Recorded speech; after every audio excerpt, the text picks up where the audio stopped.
Boa noite, meu nome é Kessia. Hoje eu vou apresentar sobre otites e sinusite barotraumática. Pode passar. As otites.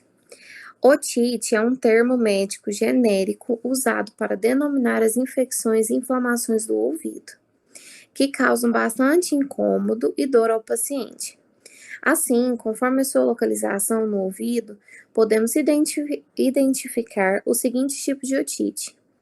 Otite média, se a infecção afeta o ouvido médio, que é a otite mais frequente. Otite externa, se a infecção afeta o ouvido externo.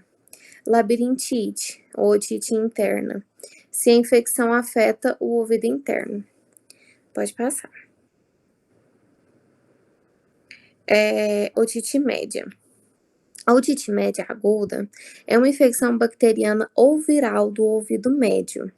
Resulta de uma infecção provocada por vírus ou bactérias, geralmente decorrente de uma complicação de resfriado comum ou de alergias. Os fatores de risco: idade, histórico familiar, má formação crâniofaciais, deficiências imunológicas, rinite alérgica, tabagismo passivo, falta de vacinação, baixo nível socioeconômico e cultural, sazonalidade, que é o inverno, infecções de vias aéreas superiores. Pode passar. Quadro clínico: dores locais nos ouvidos, no corpo, febre, perda de apetite ou vertigem, nos ouvidos, inflamação ou zumbido. Também é comum choro, congestão nasal, dor de cabeça ou náusea. Diagnóstico: avaliação médica, utiliza-se um otoscópio para avaliar o canal auricular e o tímpano. Essa avaliação mostra se há a presença de pus no ouvido médio ou atrás dos tímpanos. O tratamento. O tratamento é feito por meio de cuidados médicos, monitoramento de mudanças ou melhoras, medicamentos anti-inflamatórios não esteroides, penicilina, anestésico local e antibiótico. Dispositivo, tubo de ventilação. Pode passar. A prevenção. O risco de otite média aguda pode ser reduzido pelas vacinas rotineiras da infância, como a vacina pneumocócita, que é influenza B, e gripe. A otite média recorrente pode ser prevenida pela inserção de tubos de drenagem. Pode passar. A otite externa. Otite externa.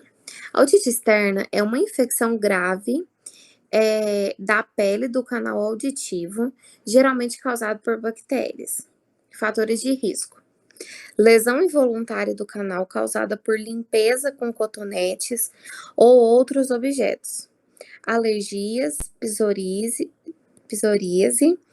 eczema, dermatite seborreia, diminuição da acidez do canal, possivelmente devido à presença repetida de água, e irritantes, como, por exemplo, spray de cabelo, tintura. Quadro clínico: dor de ouvido, que possa surgir ao puxar levemente o ouvido, coceira no ouvido, descamação da pele do canal auditivo, vermelhidão ou inchaço da orelha. Pode haver secreção esbranquiçada, perfuração do tímpano. Diagnóstico: avaliação clínica. O diagnóstico da otite externa baseia-se em inspeção. Tratamento: desbridamento, ácido acético e corticoides tópicos, antibióticos tópicos, se necessário. A prevenção. A otite externa muitas vezes pode ser prevenida aplicando algumas gotas de uma mistura, um de álcool isopropílico e vinagre branco imediatamente depois da natação.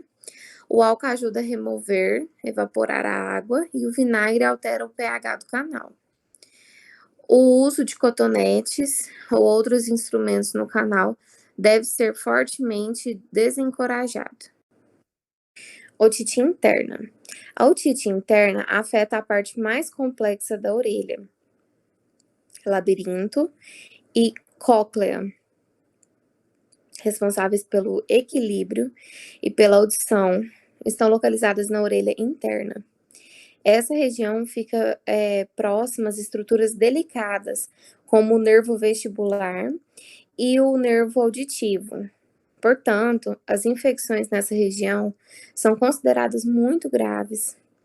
Esse tipo de otite interna pode causar inflamação e irritação do ouvido interno.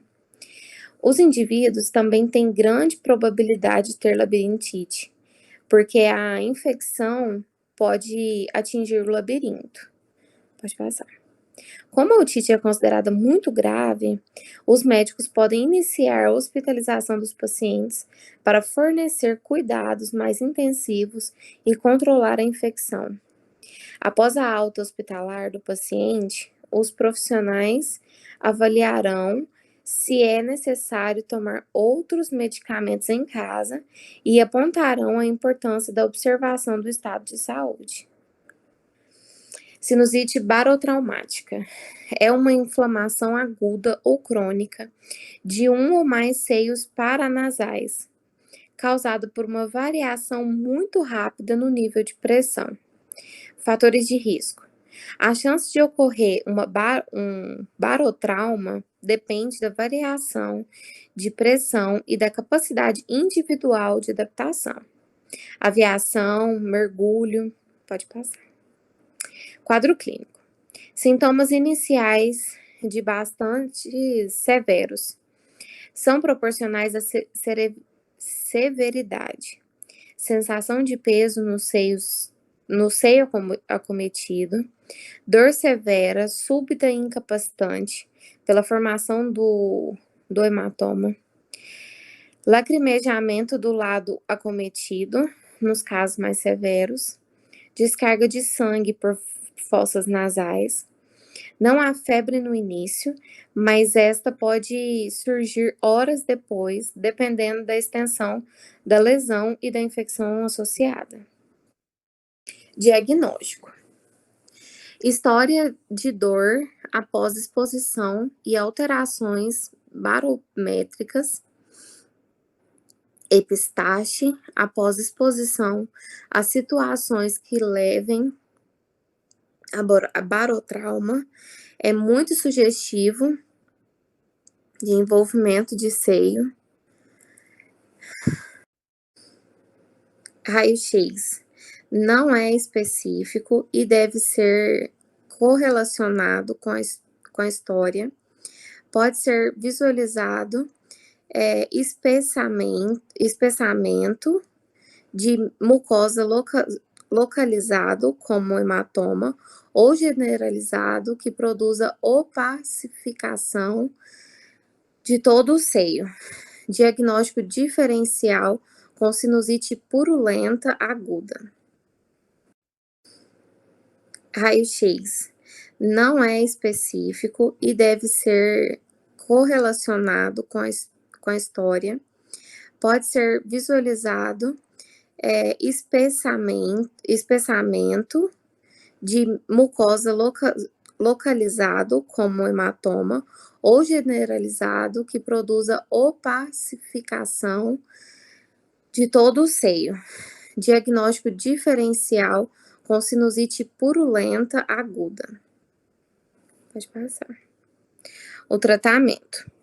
Casos leves geralmente são autolimitados em horas a poucos dias. Peraí, Dani, vamos voltar a essa parte. Tratamento. Casos leves geralmente são autolimitados, em horas a poucos dias. Casos mais severos se resolvem em poucos dias a poucas semanas. Reabsorção completa de um hematoma demora semanas. Durante o voo, quando percebido qualquer sinal de barotrauma, deve-se retornar à altitude anterior. Aplicar solução descongestionante nasal. Já no solo, o paciente é tratado com analgésico, calor local e antibiótico profilático, nos casos de hematomas sinusais. Descongestionantes sistêmicos associados a anti-histamínicos. Punção de seio maxilar pode ser realizada para alívio da dor. Evitar novos voos ou mergulhos até que haja melhora do quadro. E é isso.